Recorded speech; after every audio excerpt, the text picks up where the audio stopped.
Okay, this is 3-3. You're going to start off at problem number 7. If you can do 7 and on, you can do the stuff beforehand. Now, I may come back and address a few language things, but in general, if you can do 7 and on, you can do the other ones. And you'll know exactly what I mean in a moment. Ready? This is as much about English language mastery as it is about math. Let's read it. We need to translate this into an equation. Follow me? Ready? Let's start off this. 7 times a number. What do you think that means in terms of math language? Exactly. 7 times, you picked an X. Could it be a Y, a Z, a P, Q, R? Sure, it doesn't matter. With me so far? Is decreased by. What do you think that means?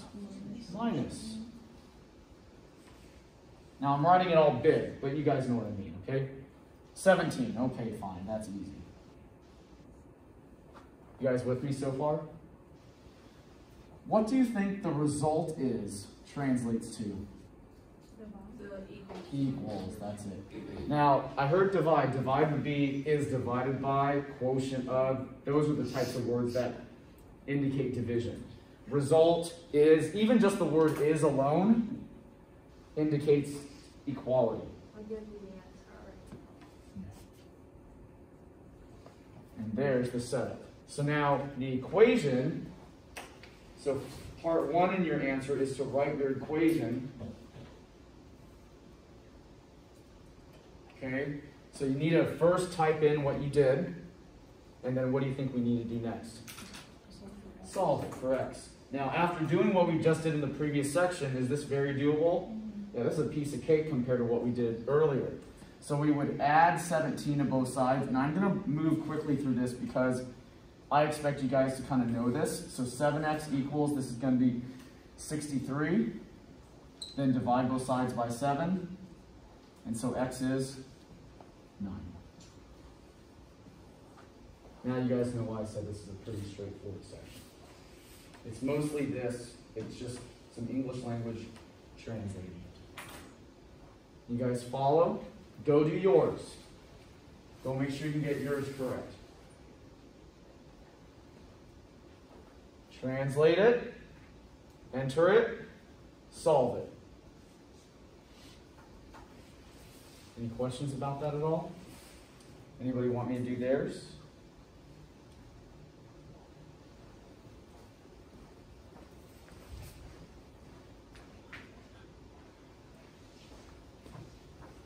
Okay. Ready for the next one? All right, let's go to number 8.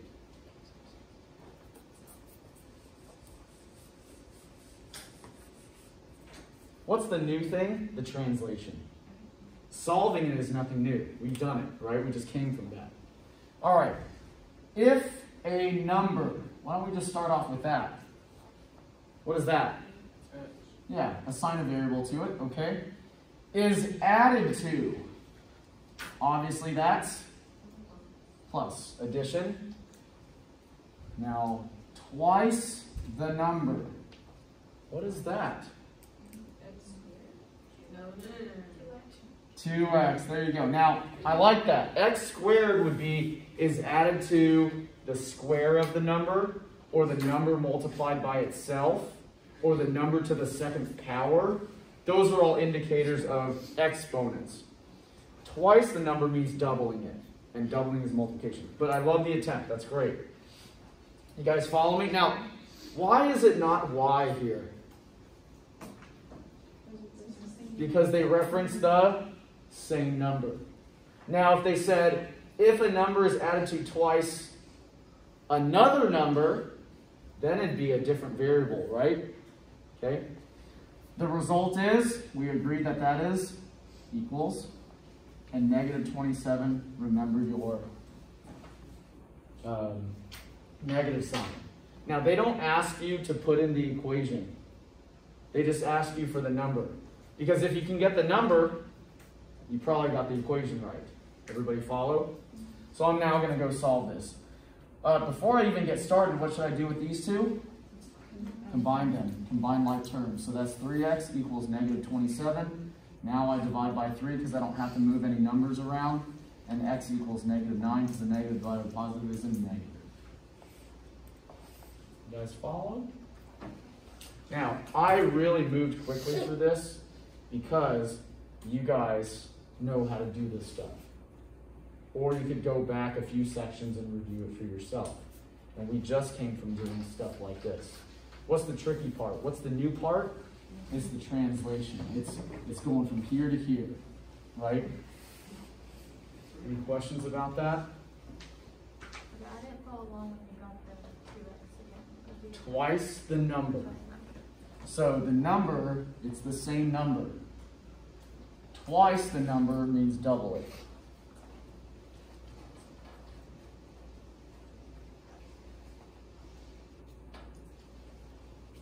Okay. Anybody want me to do theirs?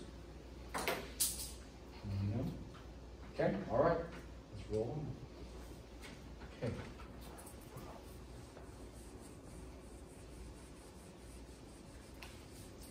Now, let's take a look at this next one. If the product of, now I'm going to help you out here. This part right here is setting up some multiplication between two things. You guys follow me? When they say the product of, they're saying, get ready. We're about to tell you what one thing multiplied by another is. Got it? Okay. Some number is going to be what? X. And 5, meaning that what goes here? Exactly. So there it is. The product of some number and 5. This whole block right here is for this. And I'm going to clean this up in just a moment, but for now, just leave that alone. Okay. Is increased by, what does that mean? Plus. Increased. Increase means you add on to. Add, increase. So increase, sometimes people get confused and think of it like multiplication, a product. No, increase, that word is an addition. By 9, that one's obvious, okay? 9. Everybody with me so far? The result is, well, we know that, that's no big deal, equals, now, we got more. 8, let's start off with that, is just 8 times, what's that? Multiplication, the number itself, back to that number. Follow? Okay. Now watch how I clean this up. Take a moment, take a break, and watch. Normally, you wouldn't write it as x times 5. How would you write it? 5x, exactly. Usually the number goes in front. Plus 9 equals, I'll just clean it up as 8x. Does that make sense? So before I actually started doing any work, I just went and did a little cleaning up, simplified it, made it look a little nicer. Now I can go do some more. I've got letters on both sides. So I need to get my letters to one side. I'm going to move the 5x over, because if I take this 8x and I move it here, now I've got everything on one side. I don't want that. So I'm going to subtract 5x. And so 9 equals 3x. Now again, from here on, it's technically a review. We've done it, no big deal, but if it is, go back, watch the previous videos. Divide that, x equals 3, done. This is a little bit tougher because it's a longer problem. A little bit longer problem, but very manageable still.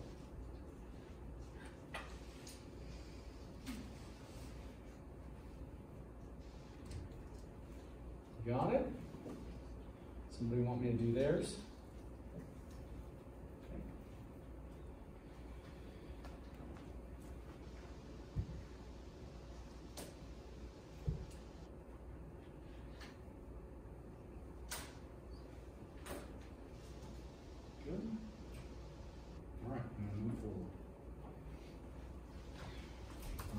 like this problem. I really like this one because there's definitely an English language issue here. And it's people who are great English language speakers will still make a mistake here. Take a look. Let's get ready. Follow along. It's actually better if you don't write anything down and just watch, because this is one that screws up a lot of people. If I had 5 people, well, you'll see in a moment, we're going to get probably a nice even split on what happens. Watch. 3 times a number. Let's just go ahead and lump that together. What's that? 3x. That's no problem. 3x. Everybody with me? Okay. Subtracted from. Minus 3. Or it's So let me ask you. You guys now see where it's coming from, right? 23 minus. So let's see here. Is it this? Or is it this? It's this one. That's not easy to know. So what you may want to do is make a little note on the side. Subtracted from means to do what? Put it in front.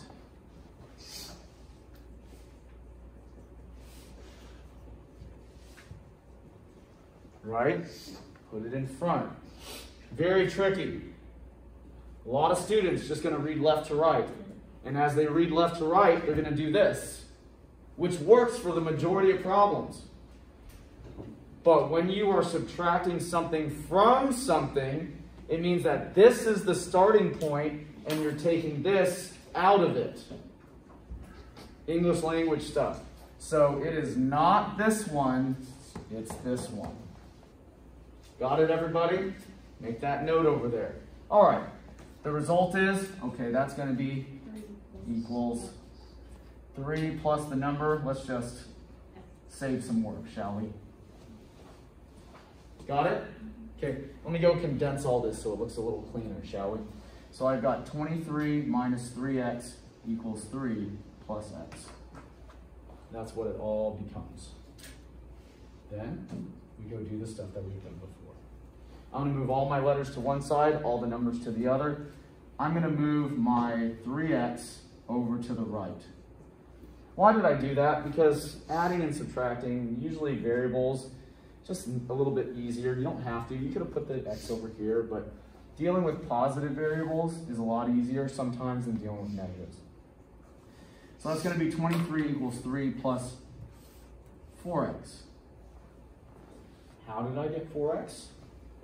1x plus 3x is 4x. Now, move the number. Subtract 3.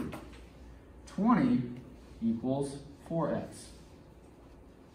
Should have moved that up a little more. Oh well. Now divide by 4. Divide by 4. 5 equals x. Done. Okay, should probably have done it up here. It would have been fine. It's still there.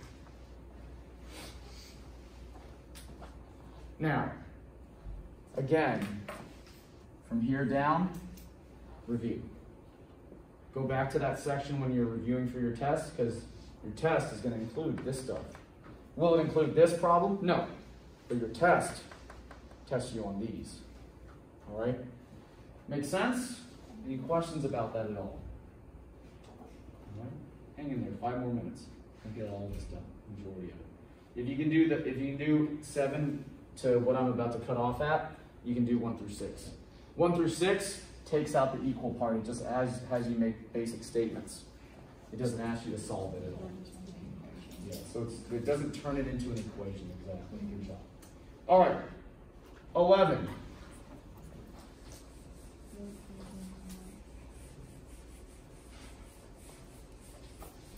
All right, let's take a look at this one. David gained 16 pounds over the winter. What's gaining mean? Let's just throw that down there. Add 16. He went on a diet and lost 26. Well, that's a no-brainer. Good. Then he regained 5 pounds and weighed 178 pounds. So after he added, lost, added a little bit back, at the end, he ended up at 178. You guys agree that that's essentially what happened? How much did he weigh originally? What goes right here? What goes in this slot right here? Exactly. So whatever he weighed originally, he gained, lost, gained a little back, and ended up here. It's not hard, is it? So now, combine like terms. 16 minus 26 is going to be a negative 10. Negative 10 plus 5 is negative 5. Now, I did that really quick, but you guys know that if I gave you enough time, you can and should be able to do that. To finish it, add 5 to both sides. X equals 183. There was his starting weight. Got it? Very doable. Very doable.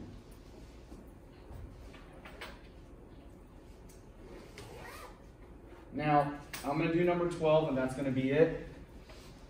Because the rest are basic. One's just like this. And the ones before number 7, like I said, trust me, you're going to be able to do it. Just go do your homework. Don't wait till Saturday to do your homework. You wait till Saturday to do your homework, you're going to have to watch this video all over again. So remember. Take a look. There were 20 cookies in Megan's cookie jar. Let's just write that down. While she was busy in another room, her children ate some of the cookies. Megan bought 36 cookies and added them to the jar. So her kids ate some. And then she added 36 into the jar.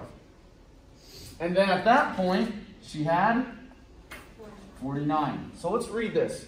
There were 20 cookies to start. Her kids ate an unknown amount. You'd use a C there if you want. She refilled it with 36, resulting in a current total of 49. Can we solve this? I'm not going to do it. You get the idea. Okay? Make sense, everybody? You know how to finish this problem out. And that's all I've got. Good job, everyone.